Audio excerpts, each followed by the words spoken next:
a smaller company that does this. If you give me a footstep armed with a Pavegen array, in return I'll give you a burst of renewable power and a packet of data. So essentially, that is the simplest way you can boil down what our business does. There's 30 of us that we just take clobbers and we turn them into energy and data. But I think with the 5 minutes I've got, the best way to kind of demonstrate some of the social change that we've tried to do and some of the stuff we've got going forward is just talk about 2 projects we've already done, and then talk about a system that we want to put in place going forward that we think can open up like way more opportunities than we ever really thought about. So, I'm going backwards. So the first project I want to talk about is probably the biggest one. It puts us on the map. It was a project in collaboration with Shell. I know, big bad Shell. Everyone told us, if you work with Shell, it's going to kill your business. No one's going to ever take you seriously. But we took that challenge on, and we kind of took the mentality of hijacking brand experiences and taking money that would have gone on a billboard somewhere in a tube station in London and trying at least push that towards a little bit of social change. And the way we've done that is we put 200 of our tiles into a football pitch in a favela in Rio, and alongside solar, the power from people running on that football pitch during the day plows floodlights at night. Why those floodlights at night were important was because this football pitch is the only open space in that favela, and it was a great place if you wanted to deal drugs. You could stand in the middle of that football pitch and basically have a 360 view of the police coming for you. So it was where kids played during the day, and then where drug dealers did their deals at night. And it was quite an easy transition for a young boy to play football. All of a sudden, there's these gangsters, they're cool, you look up to them. All of a sudden, you kind of it's an easy transition to become part of them. So the whole project was trying to illuminate this space and make it hard to do nasty things and easy to do good things, like football. So I've got a little video.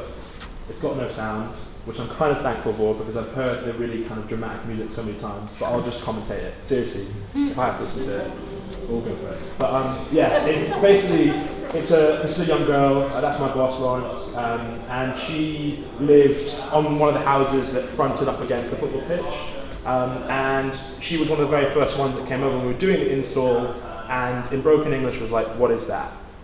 What is that? What is that? What is that? She asked us every single day while we're doing the install, what is that? What is that? What is that? She just wanted to learn. So she's now a really important part of the project. She works in the community centre, educating kids around renewable energy and how that works. So already she's kind of become a champion for the project.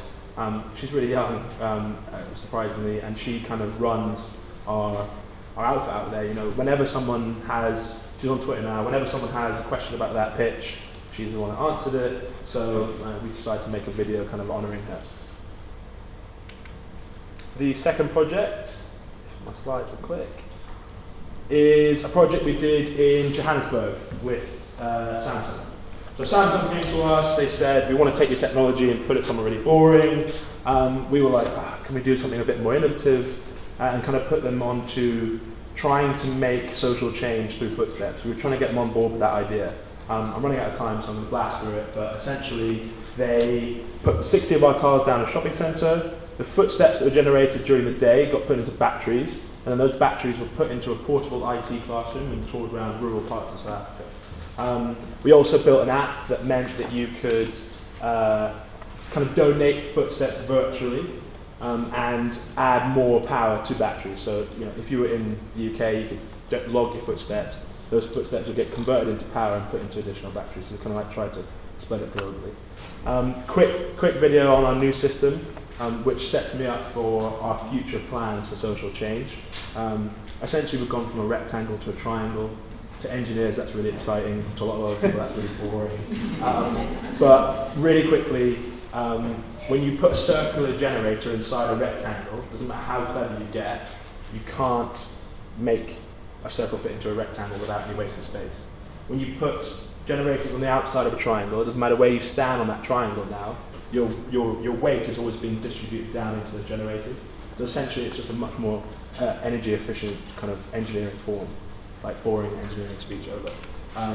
But essentially what that now allows us to do is a lot more data and a lot more power. So we can take a footstep and turn that into way more power and way more data, And using that power and data, we can do this. And this is what we're really excited about. It's basically taking footsteps and turning it into a digital currency. We want to allow, if you install a page array, I'm Chuck, I've sold you a page array. Westfield, who we're installing with at the end of this year, are happy. They've now got some renewable energy from footsteps. But if you're actually that person walking over the array, you don't get anything. So we try to close that loop, or complete that triangle, to be cheesy, and try and take people's footsteps and convert them into a currency that people can use. So now if you walk over a page array, your footsteps will get logged to your phone, and you can donate those footsteps to a charitable cause of your choosing. So now you can literally vote with your feet.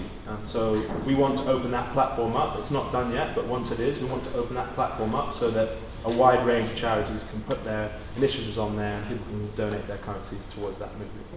Scal. Amazing. Good. Let's have that. Thank you so much. So 500 million. That's the number of small-scale farmers around the world. And they produce food for 70% of the world's population. But a third of this is lost at producer level, and it costs the economy $33 billion each year. And it's all because of really easily solved problems. I wanted to show you a great story.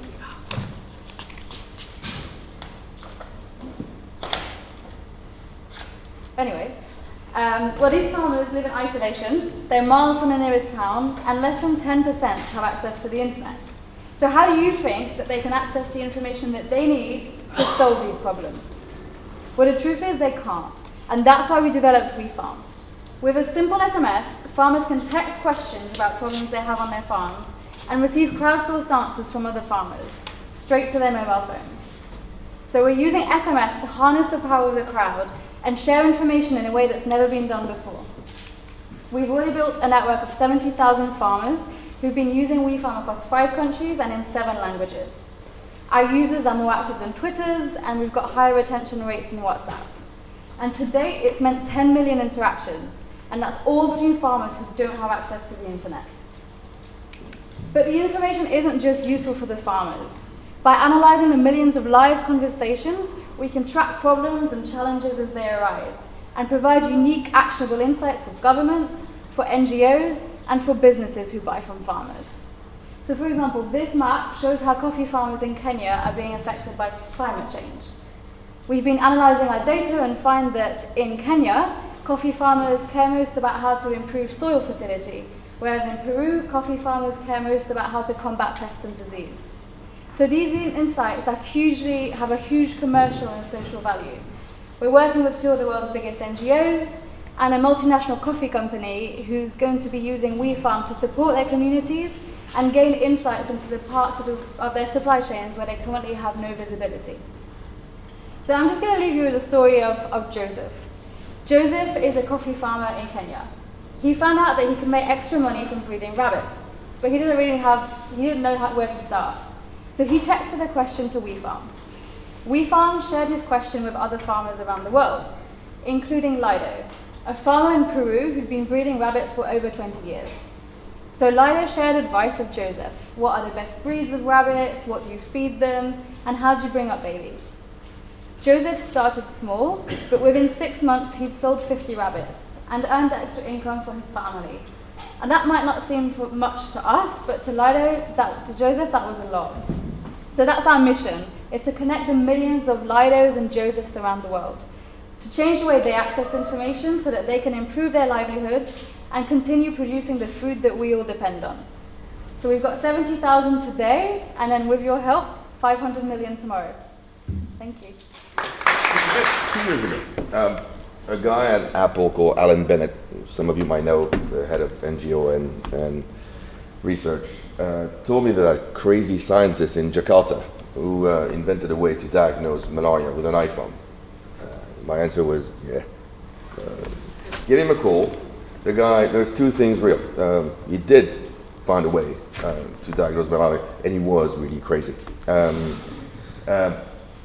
We took him on board with a guy called Jim Knight, some of you may know also. And we said, let's give it a try. Let's take his theory and put it into something that might work. And I have props, which is great. And we created this. This bit is just a standard microscope, and this is your standard iPhone. And with this, after 12 months of research, development, and trials and error, we installed the first automated diagnostic system in Papua, Indonesia, which is the other side of Papua New Guinea, in the remotest village you've ever seen. And on the 1st of November, it started to diagnose children, women, and men. A quick word on malaria. Yeah, I know you've all heard of it. I want to give you just a few numbers. 3 billion, that's the number of people who can be who are in endemic zone every year. 275 million, the number of people infected with the parasite every year. 150,000, a few too many years. 750,000, sorry, are the number of deaths every year. 77 is the percentage of those under the age of 5, and 1 is the number of children under the age of 5 dying every minute. So you have to put it into perspective. It is the biggest, one of the biggest killer in the world. So what is xRapid? xRapid replaces the human eye to diagnose malaria in a blood slide. So we just take a tiny bit of your blood, put it on a slide, put a bit of blue in it, give it to the machine tells you, you have it, you don't have it, which kind do you have? And basically anyone can go and treat. It's vastly cheaper, it's vastly faster and way more accurate than anything out there. But most importantly, it replaces knowledge. So most of those communities, it's not because they don't have a hospital or they don't have a nurse. They don't have anyone who can diagnose malaria. With this, we can go into the most remote village, install this small unit. There's no, as you can see, there's no wires. We don't need electricity, and diagnose about 300 people per day. And we have a bizarre business model. You pay whatever you can pay. And I'm going to give 2 examples. In Sudan, we sell it for 1 cent per diagnostic. In Tanzania, to Total, on their Inshore platform, we sell it for $250 per diagnostic. Don't tell them. And then we quickly realized that we had the machine, we had the system, we could go further than malaria, and we started working on tuberculosis, on gonorrhea, on syphilis, on leishmaniasis, if you know what that is, on a whole lot of disease for them. So where are we now?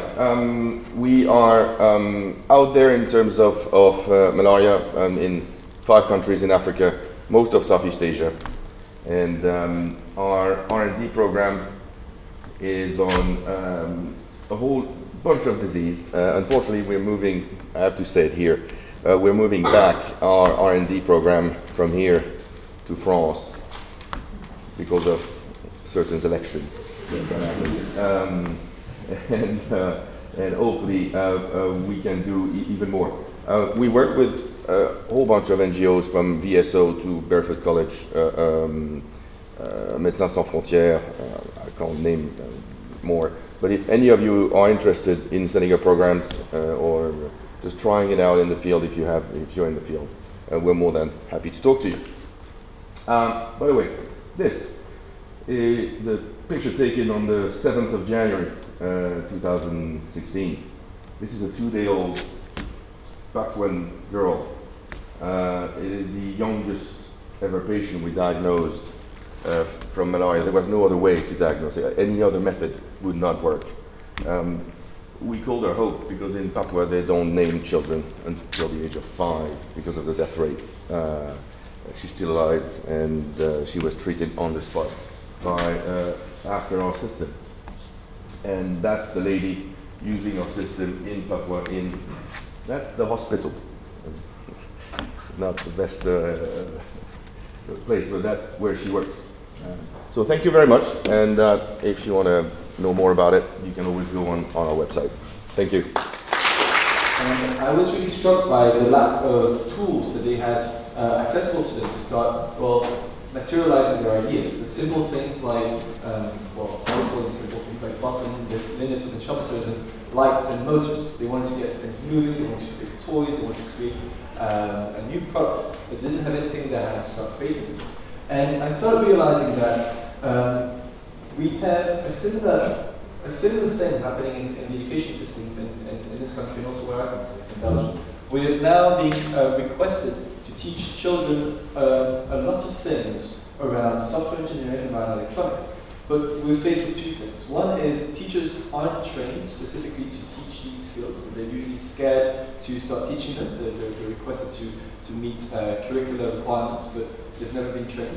And two, they're not given the right tools to start explaining these new concepts that are foreign to them and foreign to the kids. They're not given the right tools to also engage the children and engage the students to start understanding these concepts.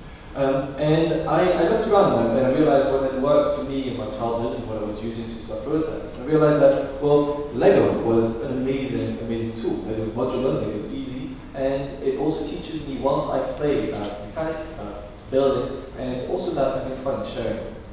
And this is why I started toying with the idea of having a modular array of simple electronics, leveraging the power of electronics to make coding easier. And that's how I came up with SAM. So SAM is a family of cute little electronic toys that you can use to start making different things. I'll show you how it works. It's always nice to see a live demo. So this is the SAM interface, and these are the little SAM blocks. You've got little buttons, little sliders, little lights, and it's meant to work really, really easily. So you've got, say, a button, and you want to create a little light system. That's one of the first things you do when you learn electronics. As soon as you turn it on, I'll just reposition this here. As soon as you turn on one of your elements, it shows up on your interface. Here you can see the little button showing up at the top left corner of my interface. And if I bring it in, it becomes active. So if I press here at this button, I can actually see on the interface that it's being pressed. If I want to create a little light system, so first of all, here we might notice that we've just learned about Boolean values. This is true, false, true, false, true, false. This is a very easy physical way of learning, which means you embody knowledge before learning about the theory, before learning this weird word that you don't even know what it means. So let's create a little light system. So that's a little light, I'm turning it on, and I'll just position it here. The light will just turn on my interface, and now if I want to connect the button to the light, I don't need to connect them physically, I don't need to write any code. All I need to do is just draw a line between them. Now suddenly, this button is connected to the light. I've just created a little wire system between the button and the light, and I'm toying with technology and electronics in a way that wasn't really accessible before. I'm now able to change the variables of this light and start creating different, systems that move, systems that react, systems that even might involve coding. So say I would like to turn on this motor and touch a tool wheel to start creating a car. Now this system, I'm able to start connecting them and start making things move. I've got the opportunity, because it's all software, without needing to add and buy more parts, access a whole wealth of coding. So you can actually start coding by just dragging and dropping functions and behaviors that are developed by a community of users. So we have a community of users who use our APIs and the way to start developing within our framework to start teaching software engineering through very easy blocks of code that represent coding but aren't really written code. It's things that are easy to understand. So here what I'm doing is I'm basically adding an if statement and an RGB relationship that changes the color whenever I press. And this if statement means that whenever the slider is between two values, the motor will start behaving. The nice thing happens when a community of people start playing with it and start sharing the project they've made, is it starts having a snowball effect of people playing with it, sharing their knowledge, and documenting their knowledge to start sharing with the community of people who want to learn and want to express themselves. And people have created anything from wirelessly connected slingshots to get to their younger brother, or internet-connected cameras, things like little cars, or even Playmobil castles that are interactive. Now,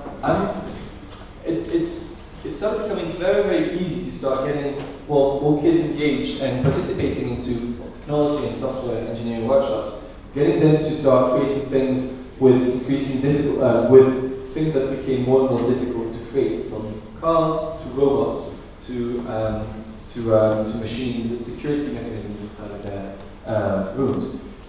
Two examples that I'd like to show today was two examples that struck me.